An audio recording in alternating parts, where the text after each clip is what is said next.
rekan trader dan sahabat-sahabat profit di seluruh Indonesia. Apa kabar?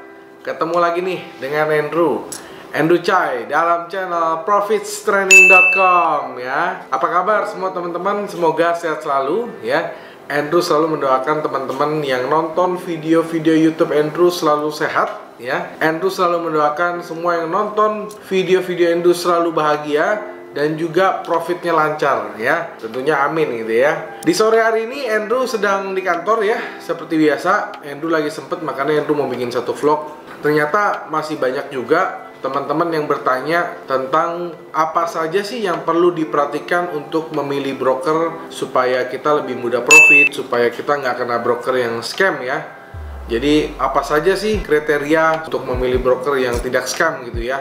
Di video kali ini Andrew akan membahas 11 tips hal-hal yang perlu diperhatikan untuk memilih broker yang profitable. Bagaimana lengkapnya? Saksikan video berikut.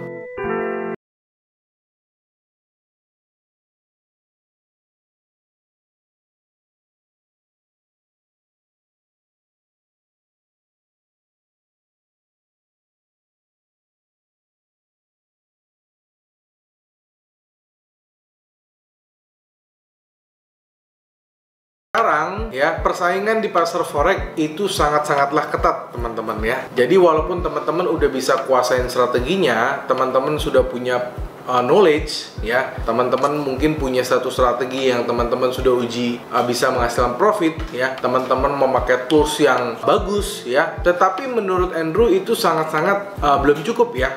Karena kenapa? Karena dalam menentukan broker itu juga merupakan satu hal yang penting. Jadi broker ini haruslah broker yang mempunyai izin dan juga dia tidak melakukan scamming ya. Apa yang Andrew maksud dengan scam? Jadi kalau broker scam itu dia melakukan kecurangan-kecurangan ya. Ada yang namanya stop loss hunter, sampai yang terekstrim adalah dia bisa memfreeze posisi, dia bisa. Jadi kalau kita klik tuh record terus gitu ya. Sampai yang terekstrim adalah kita punya withdrawal nggak diproses. Nah, untuk itulah video ini Andrew akan buat 11 tips hal-hal yang perlu diperhatikan supaya teman-teman bisa memilih broker-broker mana saja yang bisa memberikan harga yang fair, harga yang benar-benar jujur, dan juga tidak melakukan kecurangan-kecurangan ya. Jadi Andrew akan memberikan 11 tips supaya teman-teman bisa memilih broker yang profitable ya. Jadi kalau kita sudah bekerja sama atau kita menitipkan dana dengan broker tersebut, maka tentunya profit akan lebih mudah dicapai gitu ya. Tips yang pertama adalah broker forex tersebut harus punya fasilitas demo account. Nah, jadi broker forex tersebut dia harus punya fasilitas demo account. Fungsinya dan tujuannya apa? Coba teman-teman ya. Jadi kita sebagai trader akan bisa menguji atau kita bisa mencoba bagaimana platform dari broker tersebut bekerja ya. Jadi kita coba dulu demonya, kita coba dulu strategi kita di broker tersebut apakah cocok apa tidak ya. Jadi Andrew selalu sarankan buat teman-teman yang mau buka akun, udah deh buka demonya dulu, coba dulu ya.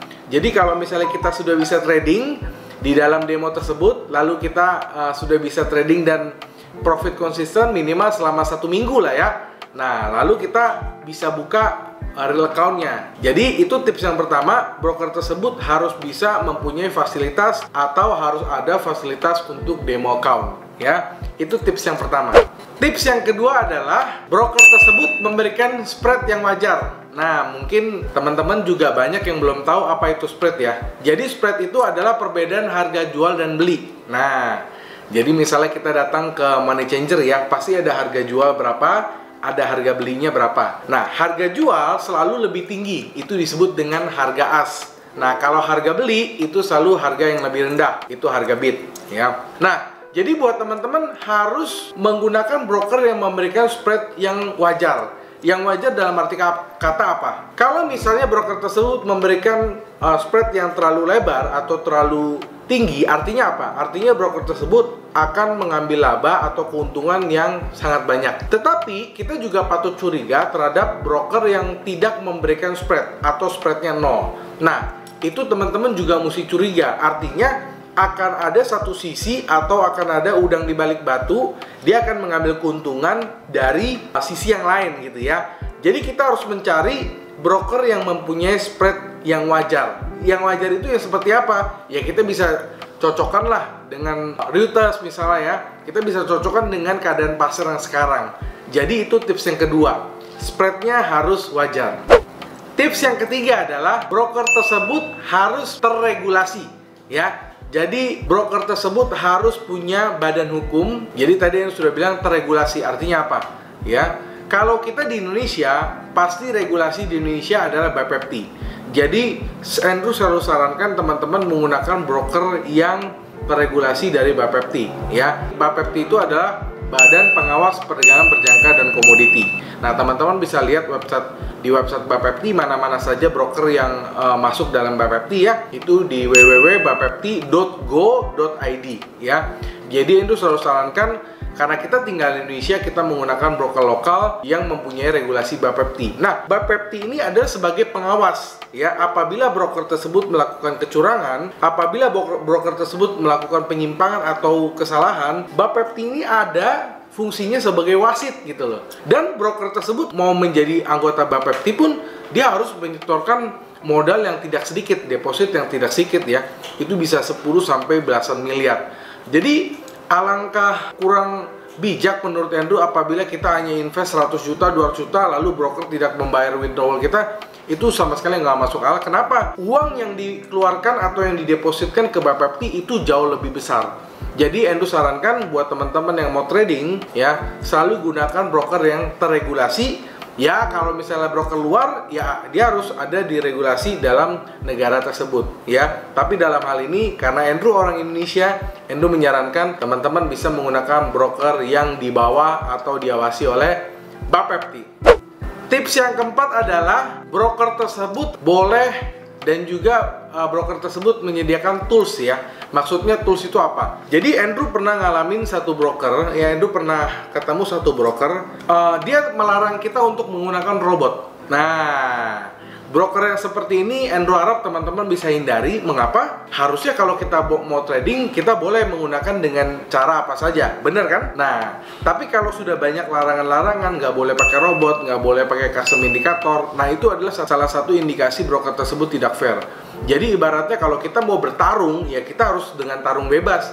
Kita mau dengan cara apa diizinkan ya. Kebanyakan broker yang di bawah Bapepti atau broker-broker yang menggunakan MetaTrader biasanya sih memang sudah ada indikator bawaan dari MetaTrader tentunya ya. Baik indikator yang MetaTrader 4 maupun yang 5. Tetapi teman-teman juga mesti tahu ya, broker tersebut harus ya memperbolehkan kita menggunakan custom indikator. Nah, teman-teman pasti tahu lah, Andrew kan banyak sekali koleksi custom indikator ya, yang bisa memberikan profit di atas akurasi 80%. Nah, jadi kalau broker tersebut mengizinkan kita menggunakan indikator-indikator dan juga broker tersebut mengizinkan kita menggunakan IE atau robot, nah itu artinya broker tersebut boleh kita pakai. Tetapi kalau banyak larangan-larangan, mendingan jangan deh ya.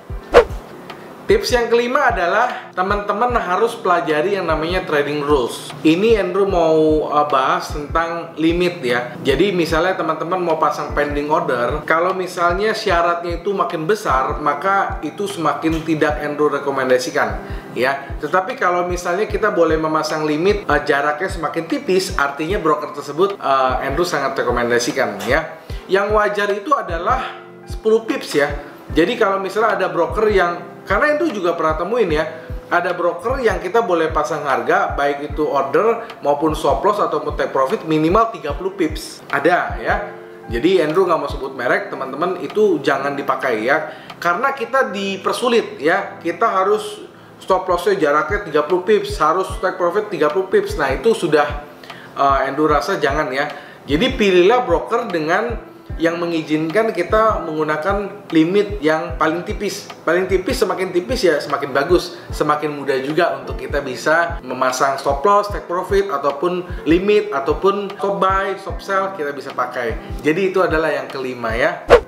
Tips yang keenam adalah customer service-nya atau support-nya gitu ya. Jadi kalau kita mengalami kesulitan, misalnya kita mau daftar mengalami kesulitan, ada orang yang membantu, ada customer service yang ready, ada juga kita mungkin disebut dengan help desk ya. Kita juga bisa balas lewat email. Nah, tentunya broker seperti ini ya dia harus punya kantor di Indonesia ya. Dia harus punya kantor. Jadi kalau misalnya kita ada kesulitan, kita bisa datang ke kantornya untuk bertanya. Kalau kita ada sesuatu yang ditanyakan, kita bisa menghubungi customer service-nya. Ada nomor teleponnya jelas, ada emailnya jelas, dan juga harus fast respon ya. Kalau misalnya kita sudah daftar di broker, ini kalau kita chat ke customer service-nya lama dibales, lalu chat ke emailnya, kita kirim email lama dibales. Nah ini Andrew nggak rekomendasikan ya. Jadi tips yang keenam yang teman-teman mesti perhatikan adalah supportnya ya. Support dia dalam melayani klien, support dia dalam melayani nasabah-nasabahnya, support dia dalam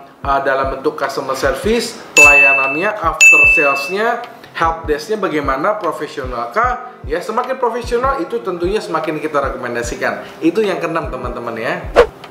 Tips yang ketujuh adalah keamanan, ya, secure. Apabila kita menitipkan dana ke broker tersebut, bagaimana jaminannya ya? Nah, kalau di Indonesia tadi Endo sudah sebut ya bahwa ada BPEPT. Nah, untuk penjaminan uang nasabah itu biasanya di tangan atau broker tersebut harus menjadi anggota dari KBI. Nah, KBI ini adalah Clearing Berjangka Indonesia. Nah, kalau broker tersebut anggota dari KBI, ini Andrew sangat-sangat rekomendasikan. Karena apa? Uang Anda itu dijamin oleh Clearing Berjangka Indonesia.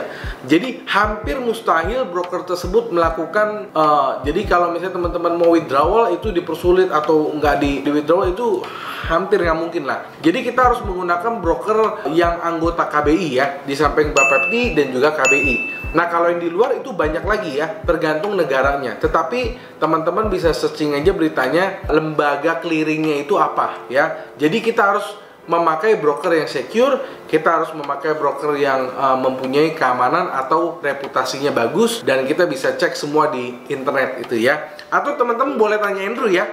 Jadi teman-teman bisa tanya Andrew, Pak, kira-kira broker apa yang rekomendasi, broker apa yang bagus. Andrew akan berikan rekomendasi. Silakan telegram Andrew di 081599108880. Nanti Andrew akan kasih tahu broker-broker apa saja yang Andrew pakai dan juga yang sangat-sangat Andrew rekomendasikan supaya teman-teman secure, aman gitu ya.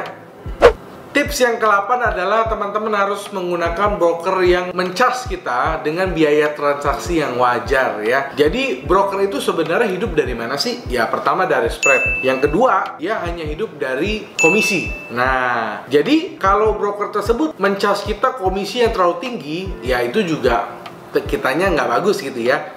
Tetapi teman-teman juga jangan langsung memilih broker yang tidak memberikan atau tidak mengenakan kita komisi. Jadi kita juga mesti curiga dong, kalau broker itu komisinya 0, dia dapat untungnya dari mana?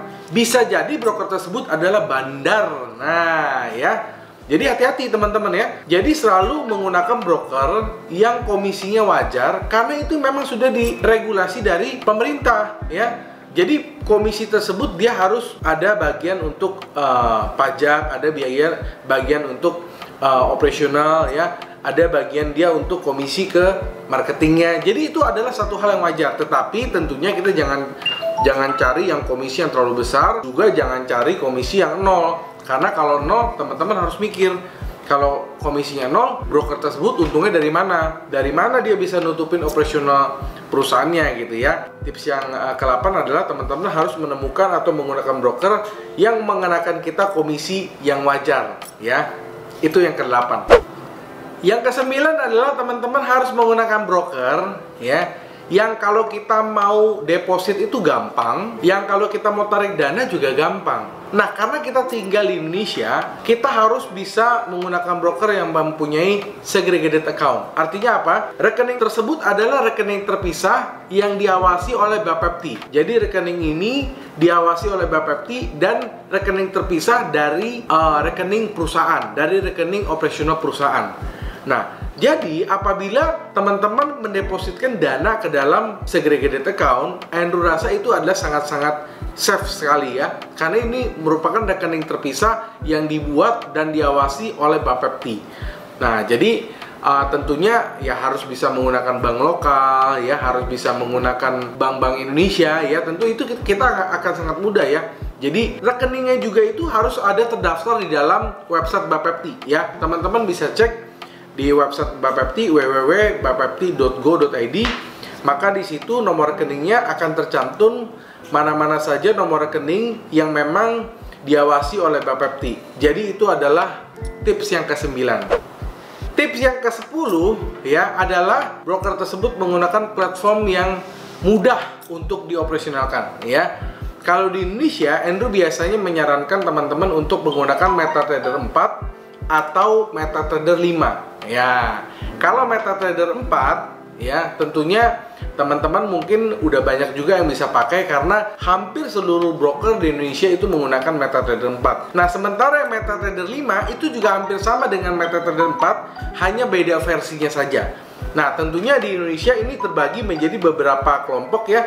Ada yang menggunakan MetaTrader 4, ada yang menggunakan MetaTrader 5, tetapi Andrew tidak menyarankan apabila broker tersebut tidak menggunakan MetaTrader 4 dan juga MetaTrader 5 alias web based. Nah, jadi kalau misalnya broker tersebut tidak punya MetaTrader 4 atau MetaTrader 5, Andrew sarankan teman-teman bisa mencari broker yang lain. Karena sampai sekarang ya, sampai saat ini hanya dua platform tersebut yang paling banyak dan populer digunakan dan paling mudah digunakan, dan juga yang paling penting adalah dua platform ini paling banyak tools untuk kita bisa custom. Nah ya, jadi Andrew sarankan teman-teman bisa memilih broker yang memberikan platform yang mudah untuk kita pakai dan juga yang kita bisa pelajari, kita bisa masukkan tools-tools tambahan gitu ya. Dalam hal ini MetaTrader 4 atau MetaTrader 5 ya. Yang ke-11 atau yang terakhir adalah broker tersebut harus mempunyai eksekusi atau kecepatan eksekusi yang cepat ya. Mungkin teman-teman kalau yang sudah sering trader tahu ya, kalau kita dalam keadaan market tidak ada news ya, kalau kita klik misalnya kita mau close profit ya, itu kadang-kadang ada requote. Nah, teman-teman harus hindari broker yang requote-nya terlalu sering ya. Jadi seperti lambat sekali requote begitu, teman-teman harus hindari. Maka kita harus cari broker yang bisa memberikan begitu kita klik langsung dapat harga ya. Kecuali memang pada saat news. Kalau memang pada saat news, memang itu harga sangat sulit untuk dieksekusi ya. Jadi itu adalah sangat-sangat wajar. Tetapi apabila market sedang tidak ada news, begitu kita klik, baik itu kita mau open posisi ataupun kita mau keluar posisi atau kita mau close, tapi kalau requote, Andrew sarankan teman-teman bisa mencari broker yang lain ya. Jadi itu 11 tips hal-hal yang perlu diperhatikan untuk bisa memilih broker yang profitable. Semoga teman-teman bisa mendapat ide atau mendapatkan satu hal yang baru ya. Nah, jika teman-teman mau materi ini dalam bentuk quote, silakan donasi $10 saja, maka Andrew akan memberikan catatan-catatan ini ya ke dalam teman-teman dalam bentuk quote ke email teman-teman ya. Nah, apabila teman-teman mau gratis, silakan komen, like, share, dan subscribe, maka Andrew akan berikan materi Word ini secara gratis ke email teman-teman ya. Nah, apabila teman-teman mau t-shirt gratis, silakan ya, silakan komen tercepat di salah satu video Andrew, maka Andrew akan berikan t-shirt gratis, ongkos kirim juga Andrew yang tanggung ya. Apabila teman-teman belajar hal baru hari ini dari video ini, mohon teman-teman bisa kiranya untuk like, komen, dan subscribe, dan juga jangan lupa untuk share supaya teman-teman bisa membantu channel ini agar lebih maju lagi ya. Nah, jadi Andrew juga berharap dengan segala kerendahan hati teman-teman bisa bantu channel ini agar channel ini selalu berkembang dengan cara like, komen, subscribe, dan share. Nah, jangan lupa bila teman-teman punya pertanyaan silakan ya komen di bawah, dan Andrew juga pengen tahu sekarang teman-teman itu lagi pada pakai broker apa ya, atau teman-teman punya kendala di broker teman-teman, silakan komen di bawah. Andrew akan jawab semampu Andrew kalau Andrew nggak sibuk ya. Akhir kata, sampai jumpa di video-video Andrew selanjutnya. Salam profits.